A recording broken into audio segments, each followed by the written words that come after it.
Hi everyone, I'm Peggy. I'm Mateo. As you know, school will be starting soon, so the Current has been collecting some of your questions and concerns to address in our reopening coverage, which will be continuously updated as more information becomes available. This can be accessed at pjcurrent.com/reopening. Today, Superintendent Schmatan is with us to answer some of those questions. So without further ado, let's get started. So thanks for having me again, Peggy and Matea. I certainly appreciate updating the students on what's going to be happening as we reopen our schools on Tuesday. And I just want to say how excited we are to have you all back in the buildings. I know that it is not a perfect format for anybody, but we certainly are excited to see faces. We had our staff back the last few days, and just to have people in the buildings again is so exciting because they've been empty for way too long right now. We've been planning for this for quite some time. I think as early as April, when we started to think about, probably when the governor announced that we would be closed for the rest of the year, we started to think about and reimagine what would it look like if we came back, and how would we follow the protocols that were in place from the government at the time as we saw other businesses start to reopen. You know, obviously it was the masks, the social distancing, some of the common things that you saw as other businesses opened each opportunity, each phase of the plan. So we were really beginning those conversations with our administration, our teachers, and then we were waiting for guidance. And so early July, we got guidance from the New York State Health Department on what it would look like to reopen, and that's part of that Reopen New York plan from New York State Department of Health. And then the end of the month in July, we got the, we received the information from the state, the New York State Education Department. So those documents have been our guiding force as we reopened. And as some of you know who were on, I know Peggy was on our reopening committee. We had some students. We had 4 different reopening committees that focused on students' social and emotional needs, curriculum and instruction, facilities, and then personnel. And those groups were all different stakeholders. They met every Thursday, planning, discussing, and really thinking about what would we do to implement all these changes. And that's kind of all the behind the scenes. And then we met with our administrators, we met with our presidents of our unions, and we took a lot of feedback from different sources, our PTAs, different parents that contacted us.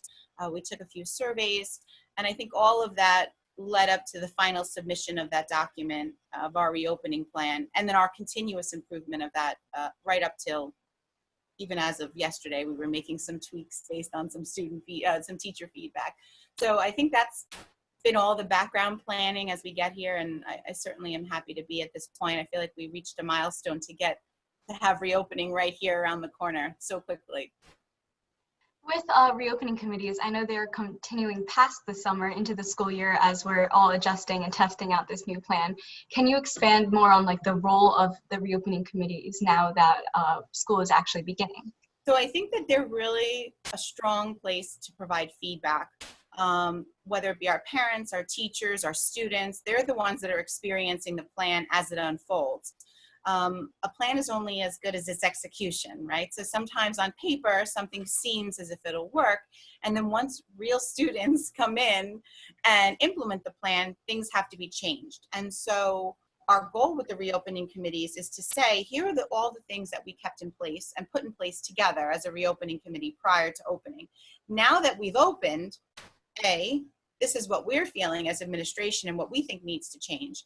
And then B, what are you hearing, whether as a student from your own children or as a community member or as a teacher? What's not working, or what was a great idea and needs to be expanded upon, or wow, we never even thought of that. How do we add that? And we really thought it was important to keep those groups open because it's not final, and it is fluid and ever changing. And once you introduce those real people into the system, you can only get better with feedback and real-time interpretation of the data as it happens. So that's our goal with them, is to keep that open and to be flexible. And sometimes you change a procedure and it takes weeks to get it right, and that's non-COVID times. So, you know, it's important that we continue that conversation and dialogue and get the feedback as we open. These reopening committees were also coupled with forums, right? The parent forums and the Board of Ed meetings. So how did that work in tandem with the committees?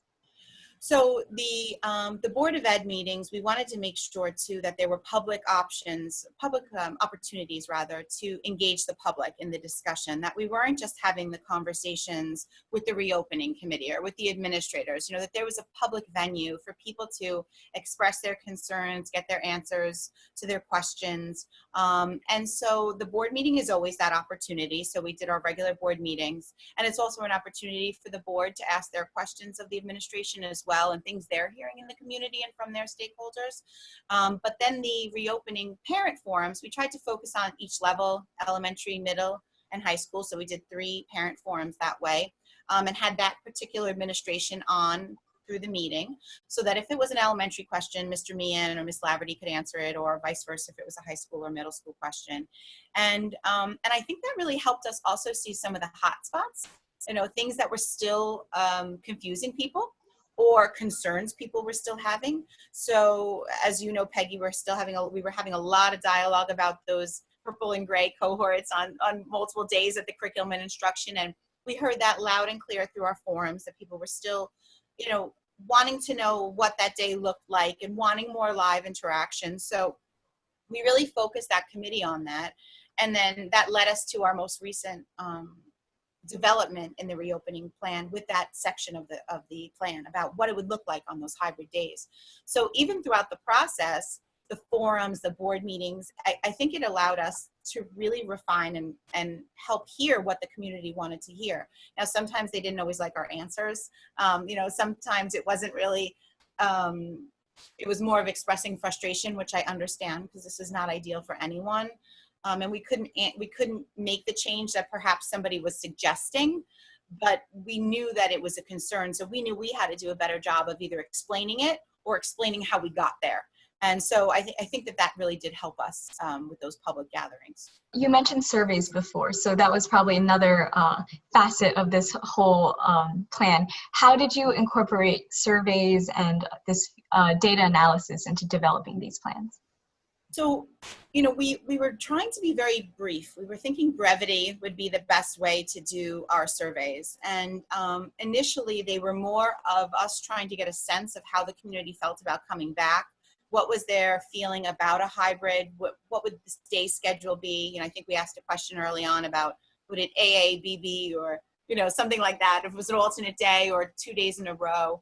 And then we asked some questions about busing. We were trying to get a sense of how many buses we needed to plan for. You know, I don't know, is a lot of parents going to drive? Do people feel comfortable in a bus? And it was difficult because without clear expectations that hadn't been released yet from the state, I think people found it hard to answer survey questions, because if you don't know what, let's just say you don't know what the parameters are in transportation for social distancing, how can you know if you're going to feel comfortable yet putting your child on the bus? So that was the struggle, I think, with a lot of the surveys as we would release them. But they were really information gathering for us to see which directions we were going to head in and which things we should be exploring. If the entire community was uncomfortable sending their children, we would have had to move towards thinking about more of a remote option, of a full remote option, as you see some surrounding districts may have started in.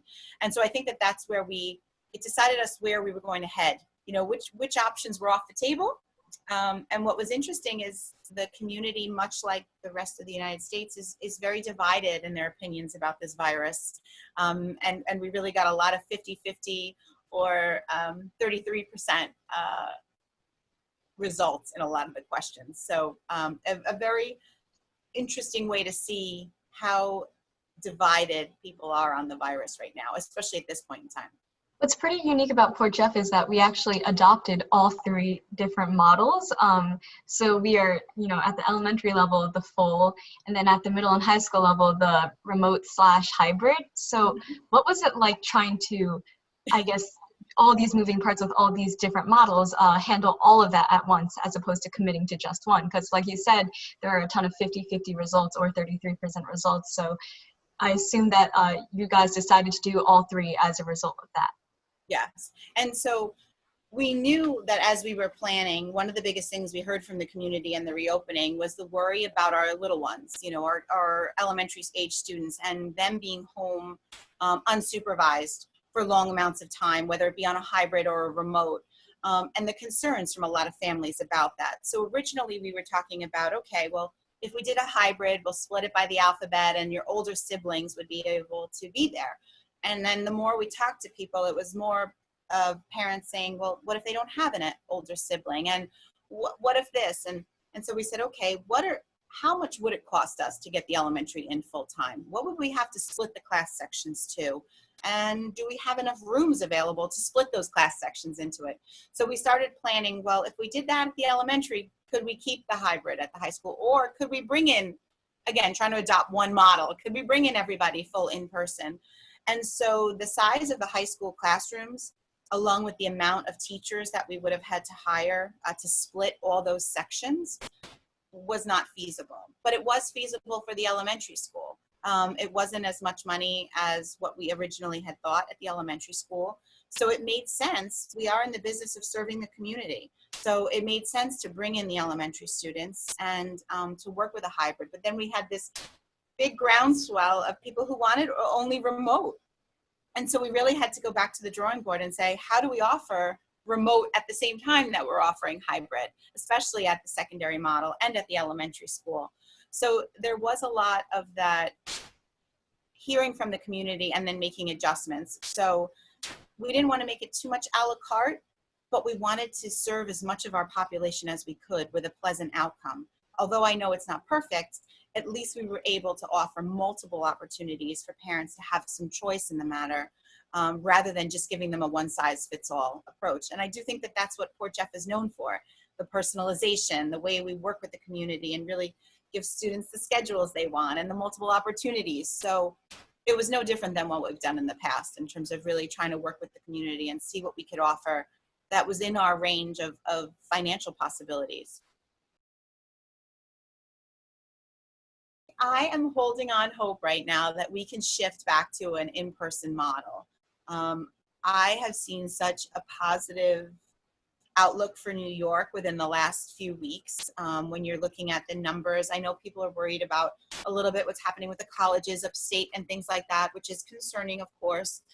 But so many things have slowly reopened in New York in particular with very strict restrictions, very strict restrictions. I mean, if you see the Department of Health guidelines for every business, they're intense. It's not an easy lift to open a business in New York right now, but if you really want it open, you're going to do the things that need to be done.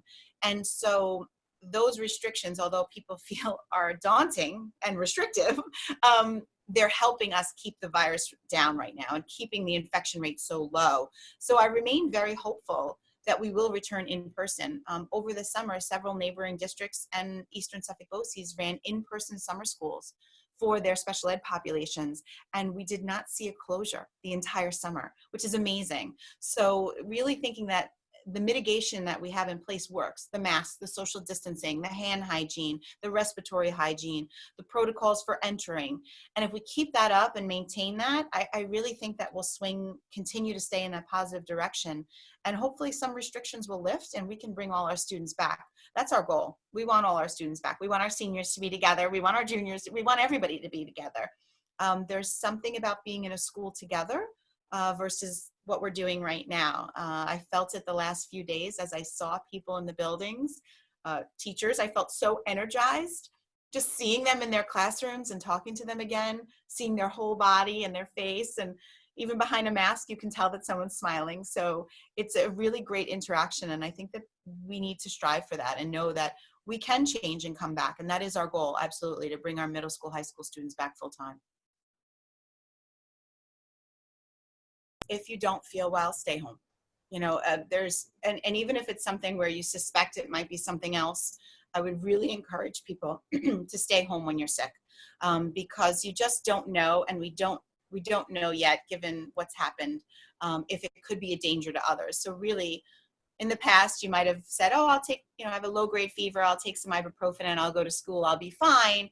We're really saying, please, in any of those events, keep your children home and stay home when you're not feeling well. The other thing is really about masks. Masks work. It's a really important mitigation strategy, and we are going to be expecting our students wear masks, and they take their mask breaks appropriately when they're able to be socially distanced or outside. But that's one of the most important things that we can do to keep us in school. and to keep us going in the pattern that we're in. And I worry if we don't continue those mitigation strategies that we might fall backwards. So I would really make sure that, you bring your mask with you. We'll have extras if you need them, if an ear loop breaks or, it becomes soiled. But that's a really important part of us coming back. And of course, your own hand hygiene. That's the biggest way to prevent it, is through hand hygiene. I know people think cleaning, but it's really about your own hand hygiene as well. Will students be required to wear face masks at all times except when eating, and how will eating work? So yes, they will be expected to wear their face masks at all times. There will be opportunities for mask breaks, and we've gotten some guidance from the Academy of Pediatrics about how that looks. It really should be either you're outside or you're doing a silent activity like reading, where you're not respirating air droplets. It shouldn't be while you're talking or chatting or debating something. So we really are, that's one of the biggest strategies that the Department of Health has said is a mitigation strategy. So as I mentioned earlier, that's going to keep us in school. So we are really going to enforce that. In the cafeteria, if you're eating, instead of tables, we've actually, at the middle school, high school, we've set up desks. So you can be socially distanced rather than a cafeteria table with markings on it.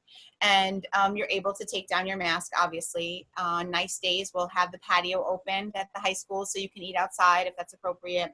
But you will still be maintaining that social distancing. And at the elementary school, you'll be eating in their classrooms. So that same cohort of students will be taking down their masks to eat, and then somebody will go in to clean the rooms right after that. But we really, we're stressing that that's one of the most important things to keep us all safe and in school, because that's what we're keeping on for. What counts as a mask? There's all these types of face wear that people are wearing these days. So what do you expect from students? So the guidance from New York State Department of Health is any type of face covering. So it could be a gaiter scarf, it could be a cloth bandana, it could be a regular surgical face mask. But we are recommending the 3-ply surgical face masks. Those seem to be the most effective with spread. And so that's what we're recommending. Although, because the guidance says any cloth face covering is acceptable, we can't restrict and say, oh, you can't come in. And there's even been some evidence that the gaiter scarves are not as effective through Duke and things like that. But the guidance is pretty specific that any face covering would do, much like if you went to the stores and were able to wear an acceptable face covering. We would hope that they would just be appropriate, and anything that you wouldn't wear on a t-shirt and, perhaps have consequences for, it's not going to be on your mask in any way, anything that would be disruptive to the educational environment. And what will happen if someone takes their mask off? Like, what are the repercussions? I think it's going to depend on what the circumstances are, and just like any other disciplinary action, or anytime there's something that a student did that maybe is not in line with what our rules are, our code of conduct. So depending on the situation, and if it's something that is repeated, I think we'll use it as a teachable moment, discussion with that student about why we wear masks, the safety of others, the safety of our teachers, ourselves. And then if it's a repeat, there would be obviously some appropriate discussions with the family and, progressive as we need to. But I don't suspect a lot of our students will be that way. I think they want to be in school, and they recognize that this is a safety measure that, although it's an inconvenience, it's going to keep us in school. So I think that they want to be in school much more than they want to worry about not having a mask on. Will there be mandatory COVID-19 precautionary measure, like us learning about what's going on, mandatory education, I guess is the word? Yes, there will be. So we've actually, for the middle school and high school, we've purchased an online subscription. It's something called Safe Schools. It actually has video tutorials around COVID-19, around respiratory hygiene, what's the appropriate way to sneeze, etc., hand hygiene, and then also about staying home when you feel sick, and about how to clean and keep yourself safe. So yes, you will get some of that online training within your certain classes, and log on and take those tutorials. Some of them may feel redundant for some people, but it was the best way that we could assure that everybody was getting the exact same information in the middle school, high school, and the same information would be given to our little ones, but probably more through videos in the classroom teachers at the elementary school. How has building ventilation been changed? What sanitization measures should students know about? So the ventilation, it's interesting. It's kind of like, I always equate it to a vacuum cleaner bag. So, or a car filter with an oil change. There's only certain filters that fit certain cars or certain models, certain vacuum bags. And so we have a variety of ventilation systems, whether they be mechanical or fresh air ventilation in a lot of the classrooms, or perhaps air conditioning units. And so we went through the entire district and we rated each of our rooms, whether it was mechanical or air, and what rating filter. Now, you probably heard about MERV filters through malls and things like that, and the rating and what the best filters are. But the truth is that not all of our units can actually handle, let's say, a MERV 13 filter. They're not built for that. That's not the right filter. It's not the right air, vacuum bag, like I say. So when we could, we upgraded any of those filter systems in those individual units. If they could not handle it, then of course we couldn't burn out the system and cause a fire or something like that. So wherever we could, we updated the ventilation. We are encouraging teachers to keep the doors and windows open whenever possible, as long as there aren't airborne allergies or things like that that some students are susceptible to. And then for sanitation, we actually are going to be doing a daily at night. Every night is going to be the deep cleaning of the desks. We used to, pre-COVID, only do that, let's say, on a Friday. We do a regular cleaning, not a disinfecting during the week, but now they're going to be doing a disinfecting every night. We also hired 2 part-time custodians for during the day to help with those high-touch surfaces and making sure things stay clean throughout the day. And those are kind of the new protocols that we have in place in terms of sanitizing. And of course, we actually have a new hand sink in the middle school right by the APR for lunch. We have a new sink by the elementary school cafeteria. So we're trying to add a lot more of those places too for hand hygiene. How many students will be in the high school each day this fall? And will everyone be in the hallway at the same time? So you basically are going to cut your population in half. So we have approximately, I want to say it's like 350 students in the building, the entire building, middle school through high school at one time. And we extended passing time. So passing time is now 5 minutes. So they will be in at the same time, but it'll be interesting when you go into the high school. You'll see, I was just there yesterday, they've split the hallways in half, and it's almost like a roadway where one side of the hallway is one way and one side of the hallway is another way. And there's these giant arrows, and even the stairwells are one-way stairwells. So it'll take some time for students to get used to those new stairwells, because even I yesterday went down the wrong stairwell, not realizing that it was a down stairwell and I was going up. But that, I think, are the changes, that even though you're in the hallways, 1, there's half the students, and 2, we've really made some physical markers for you to know where to stay on the sides. And because you're not using the lockers, you do have the ability to be closer, to the sides than you would usually, because students might be at their lockers in a certain part of the hallway. So you'll see those big divisions in the halls, and the extra time, I think, really helps, that 5 minutes. Can you clarify what arrival and dismissal times being staggered really means? Sure. So basically we're doing 2 bus runs. So we'll have arrival 1 and arrival 2, and we split a route into 2 separate routes. So you might be on bus C, but you're on arrival 1. So you're going to get picked up with the first swipe, you're going to get dropped off, and then bus C will go back out to do that and pick up that second set of students, the other half of the route. And that'll just give us time to get students in a slower pace, and not have everybody crowded at one time, and keep that social distancing. So I was just going to ask if you could tell us the situation about outside classes or classes that are designated to repurposed classrooms. So we were very fortunate that we did not have to repurpose much of our large spaces. I know some surrounding districts were literally taking out auditorium seats to make room for classrooms, and we are very fortunate that we did not have to do that. So things like chorus and band are still going to be housed in the auditorium, but they won't be in the lesson space. They'll be in that larger space. So we designated that for a lot of the music lessons and the things that would need to be really socially distant. One of the rooms, though, that we are reusing is our high school upper library computer lab. We took out a lot of the computer labs because now students have a one-to-one Chromebook.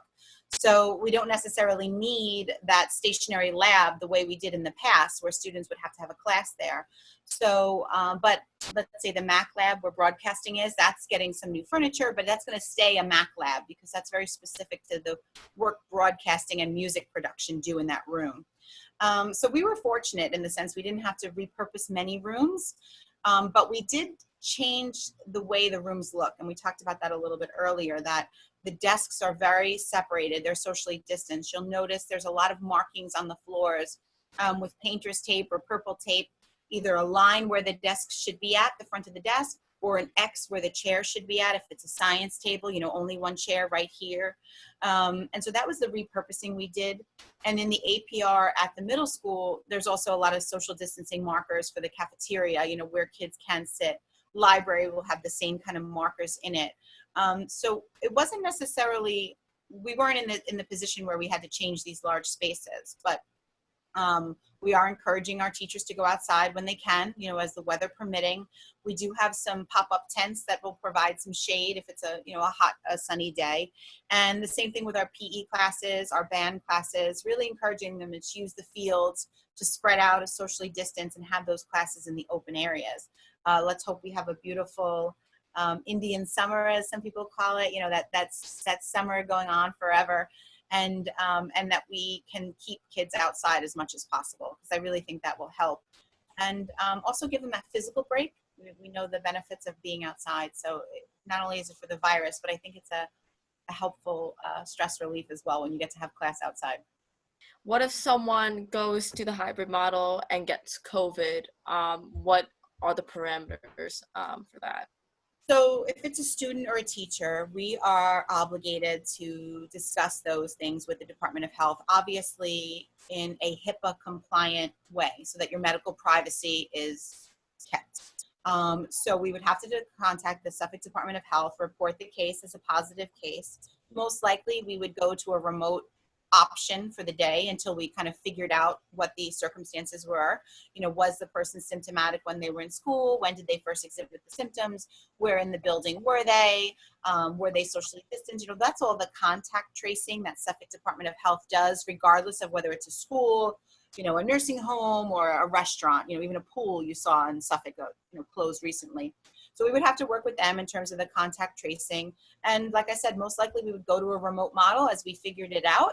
And then make some decisions about the length of time for the closure. And if it was going to affect multiple buildings, or if it was isolated to one building, one classroom, again, depending on the circumstances of the person infected, we would have to make those decisions. But as you see in some local, other local municipalities, I think it would be a shorter term of a closure, because it seems to be that very often you can have this 2-week closure, deep cleaning, allow people to perhaps have symptoms or not, and then return to school. I'm really hoping that that continues to be the way, unless we have a larger outbreak, God forbid, that we can operate on those isolated incidents. So how long will on-site clubs be suspended for? Will clubs be able to be held virtually? We really just wanted to hold on to clubs until we got school open and saw how things operated and how students came back, get us moving into the groove of schools opening again. We also weren't sure about athletics. I'm sure you've seen that in the news right now, that the governor gave permission for athletics to start on September 21st. And that's why we use that date of September 21st to say, okay, perhaps as we get school open, we can look at opening athletics with the Section 11's permission, because that's the regional section in Suffolk that actually organizes our athletic events. And they have to give permission, not just the governor. And then also then we said, okay, we would coordinate that all together. I think we just needed a little bit more time to figure out how that would look. And I agree that our students need the extracurricular activities. We don't want to ever affect someone's transcript negatively, that okay, you did 4 years of student government, what happened? Or 3 years of student government, what happened in that last year? We don't want to negatively affect anybody's transcript. And we also know the social and emotional value to those extracurricular of the things that you love so much.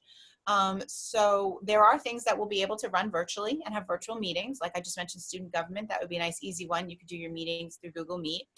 It might be a little more challenging, something like intramurals. You know, that might be something where we might not be able to run that virtually. So we were talking about looking at each of the clubs and saying, okay, which of these can run virtually and which of these is going to be a challenge, and maybe we have to just suspend them for that 1 year. We were even talking about drama. How do you do drama? You know, is there a way to do an online performance of some type?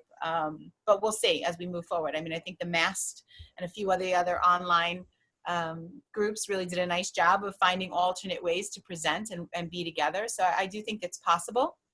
We just wanted some more time before we made that actual decision. I was just about to ask if there was any certainty to whether or not we will be having fall sports. I know that September 21st is the date where fall sports will begin, but that's a definite for now, or can it change within the next few? It's really, it's interesting because the governor made this statement about allowing certain organized athletics by region. So you cannot have any regional things. Like we can't go to Nassau to compete against a Nassau team. You're not allowed to cross regions. And it's also only for low risk sports. So I believe it's tennis, soccer. I have to read the list again, but it's not football, let's just say. So football is not allowed to actually even compete, and they're not allowed to have contact drills.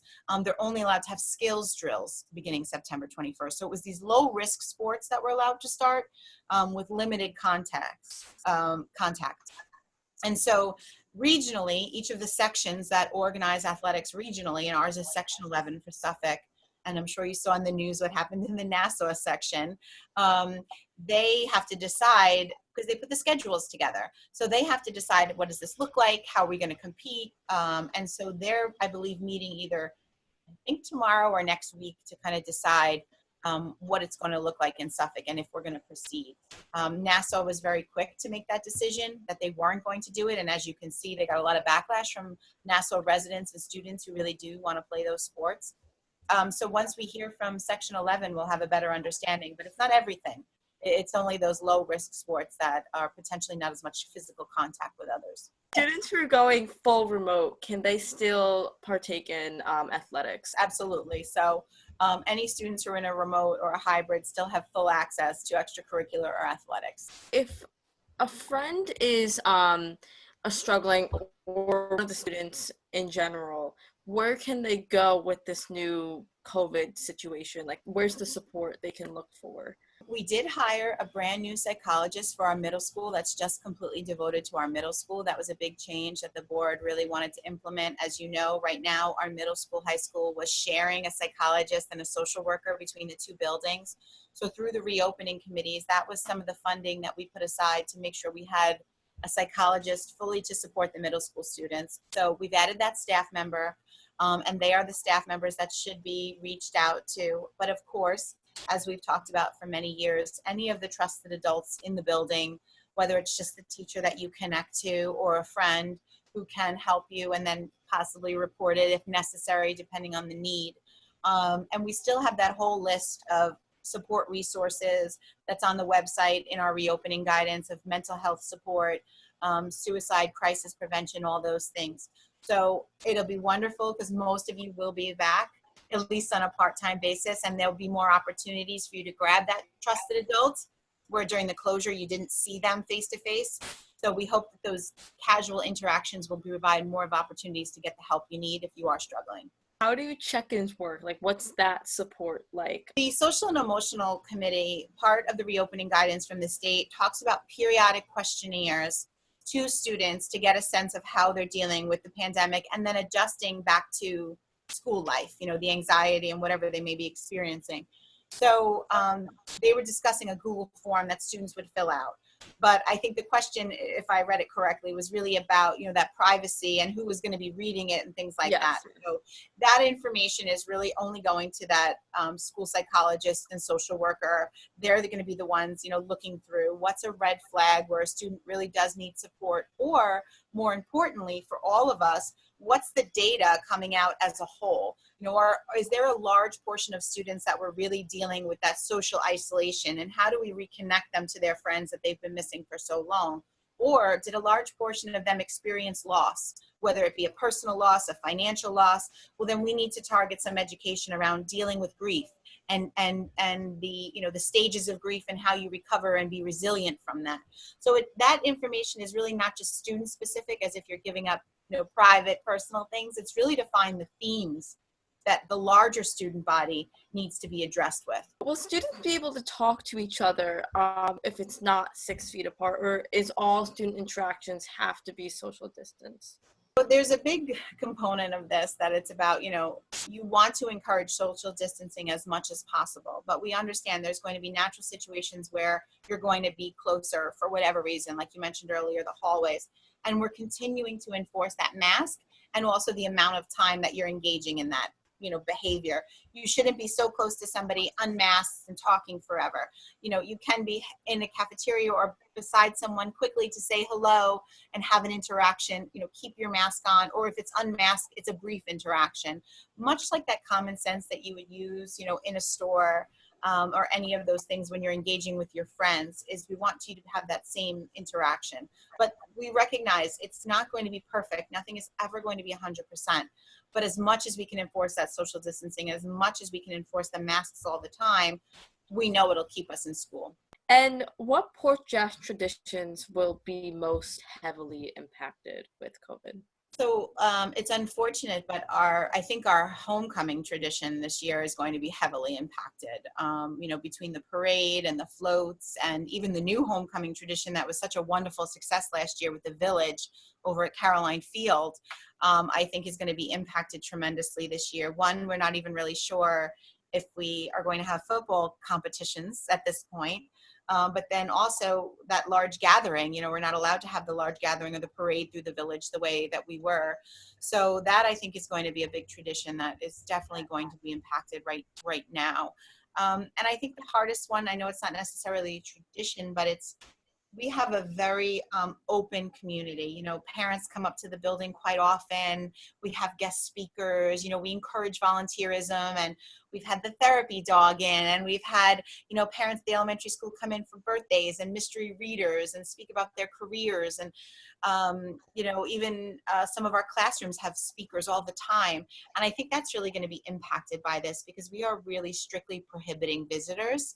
And most of the guest speakers are going to have to be done through this kind of format, a virtual format.